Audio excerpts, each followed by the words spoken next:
Bonjour et bienvenue sur la chaîne du chasseur d'étoiles de midi. Alors, le Nono, le Bruno, le Bru, le Nono, voilà, toujours bon, il est sympathique.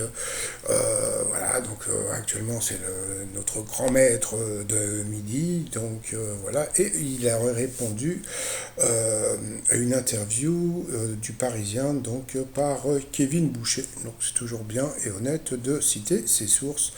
Donc, où va s'arrêter Bruno, champion avec 800 000 euros de gains. Il nous a fait des petites confidences. Le Bru-Bru, on a appris que déjà, il aimait beaucoup jouer au Trivial Poursuite quand il était jeune, d'accord. Petit 1, après, qu'il a été licencié d'Eurosport. Donc c'est vrai que on savait qu'il bossait dans la pub, mais dans une chaîne de sport, mais on savait pas laquelle. Et ben voilà, ça y est, c'est parti, mon kiki. Que c'est grâce à Mathieu, pardon, un collègue de travail, hein, voilà, donc c'est à gauche là, qu'il a participé à l'émission de Cyril Ferraud et qu'il est devenu le plus grand gagnant de l'émission. Et ce qu'il y a de très étrange, c'est que l'émission n'existe plus, donc il va rester le plus grand champion de cette émission qui n'existe plus. Voilà. Après, on a appris aussi que il ne connaissait pas du tout les 12 coups de midi. Il connaissait l'émission comme ça, mais il regardait jamais. Voilà. Et puis, il s'est inscrit en visio. Voilà. Et puis, il a été pris comme par hasard. Bon, alors j'aime bien. Bon, comme je vous ai dit, il a été le plus grand champion de l'émission de Cyril Ferraud. Et il faut juste dire un truc, c'est que l'émission de Cyril Ferraud, c'est les mêmes producteurs que les 12 coups de midi. Hein, faut pas parler de hasard. Mais bon, Bruno, c'est pas lui. Hein, comment dire, je pense qu'il a été pris parce que, bon, justement, c'était le plus grand champion de l'émission d'FR3.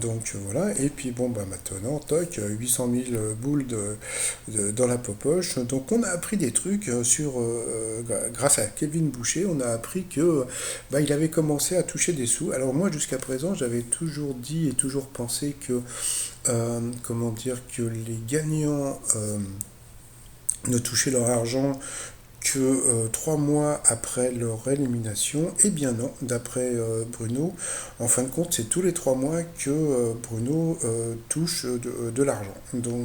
Voilà. Et donc là, il a commencé à toucher des sous-sous. On a appris qu'il est parti à Orlando. Et voilà quoi. Je crois qu'avec TF1, c'est comment dire, s'il est payé au bout de 3 mois. Moi, quand j'avais ma boîte de cadeaux publicitaires, j'ai jamais voulu bosser avec TF1. Vous savez pourquoi? Parce que, comment dire, on était payé à 90 jours fin de mois. Et je pense que c'est la même chose par rapport à Bruno. Il est payé à 90 jours fin de mois. Donc, je trouve ça assez rigolo. Donc, comme je vous ai dit, il a avoué qu'il était parti avec, comment dire, à Orlando avec son cousin et sa femme. Et il allait repartir aussi encore un petit peu en voyage, mais que il n'avait pas beaucoup dépensé d'argent. Pour l'instant, ça reste à la banque. Sinon, comme on sait, si on commence à parler un petit peu plus de Bruno en ce moment, c'est parce que il va battre le record d'Eric. Voilà. Hier, je me suis un petit peu énervé, mais jusqu'à présent, je me suis jamais énervé sur Bruno, à part sur sa chemise. À part sa chemise bleu turquoise, sinon je le trouve sympa, je le trouve rigolo, etc. etc. Voilà. En tant que maître de midi, il vit la même aventure, entre guillemets, que les autres maîtres de midi. Il est autant avantagé. Mais voilà. Peut-être que.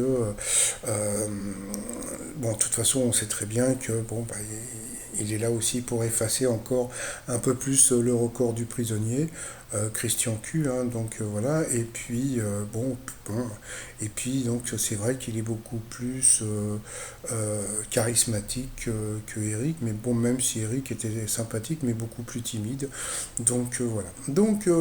Et puis comme je l'ai dit hier, c'est vrai qu'hier je me suis un peu énervé, mais franchement, je m'énerve pas sur Bruno, parce que c'est vraiment pas de sa faute ce qui se passe. C'est voilà, c'est l'émission qui est comme ça, mais sauf que bon, bah voilà, quoi. Donc, en plus, en ce moment, on est en plein Jeux Olympiques, et puis donc, vous voyez des vrais champions qui affrontent des vrais champions, et là, c'est, comment dire, vous avez quelqu'un voilà, d'intelligent, de cultivé, face à des gens qui sont un petit peu moins, donc voilà, quoi. Donc, c'est le jeu, ma pauvre Lucette. Allez, je vous dis à tout à l'heure pour mon résumé des 12 coups de midi. Allez, bye bye.